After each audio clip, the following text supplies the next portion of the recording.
185 জন এটা মানে কৰ্মশালা কৰি আছে আৰু হোৱা সম্ভাৱনা আছে। কিমান দিনৰ এই কাৰ্যসূচী?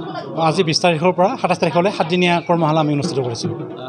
কি বিষয়ত আপোনালোকে কৰ্মশালা কৰিলে? বিহু নাচ, ঢোল বাদন আৰু বিহু নাম, তাৰ উপৰিও মঞ্চ আৰু যি মৌখিক বিহুৰ জ্ঞান সেইখিনি আমি দিবলৈ চেষ্টা কৰিম।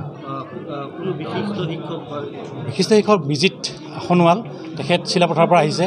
তেওঁ অসমৰ 2017-2022 চনত বেষ্ট বিহুৱা হিচাপে তেওঁ পৰিলক্ষিত হৈছে।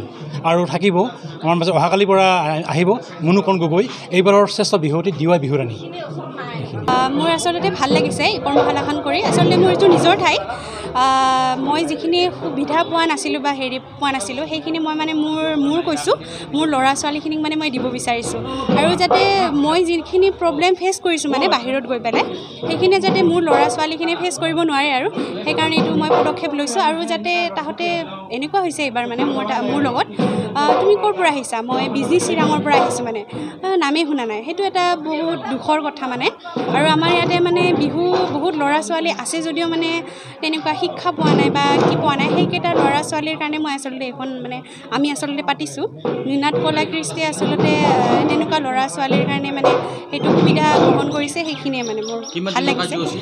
এইটো আচলতে আমাৰ 2020তে কৰা আছিলে, কথা চলি আছিলে।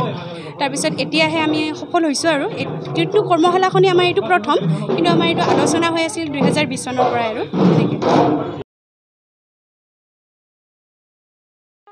ৰ'ব, আপুনি যে এটা অপৰাধ কৰিবলৈ গৈ আছে, আপুনি জানেনে? এই নাবালিকা গৰাকীক এতিয়াই বিয়াত বহোৱাটো যে এটা অপৰাধ, আপুনি জানেনে? অপৰাধ কেনেকৈ? মোৰ ছোৱালী, মোৰ কথা। তুমি যিয়েই নোকোৱা ভূঞা, 18 বছৰৰ তলৰ যিকোনো কন্যা সন্তানৰ বিয়া দিলেই আইনগতভাৱে এক দণ্ডনীয় অপৰাধ। বিয়া দিয়াজন যিমান দায়ী, বিয়া পতাজনো সমানে দায়ী। এতিয়া তাই পঢ়া শুনা কৰাৰ বয়স, খেলা ধূলা কৰাৰ বয়স। তাইক খেলিবলৈ দিয়ক, পঢ়িবলৈ দিয়ক, আৰু চাব এদিন আপুনি তাইক লৈ গৌৰৱ অনুভৱ কৰিব পাৰিব। এতিয়াই তাইক সংসাৰৰ বোজা দি তাইৰ ভৱিষ্যত জীৱনটো অন্ধকাৰ কৰাৰ অধিকাৰ তোমাৰ জানো আছে? মোৰ ভুল হৈ গ'ল মাজনী, মোক ক্ষমা কৰিবা। শিক্ষা ল'ৰা ছোৱালী উভয়ৰে প্ৰাপ্য আৰু অধিকাৰ। আপোনাৰ কন্যা সন্তানক তাইৰ এই প্ৰাপ্যৰ পৰা বঞ্চিত নকৰাব।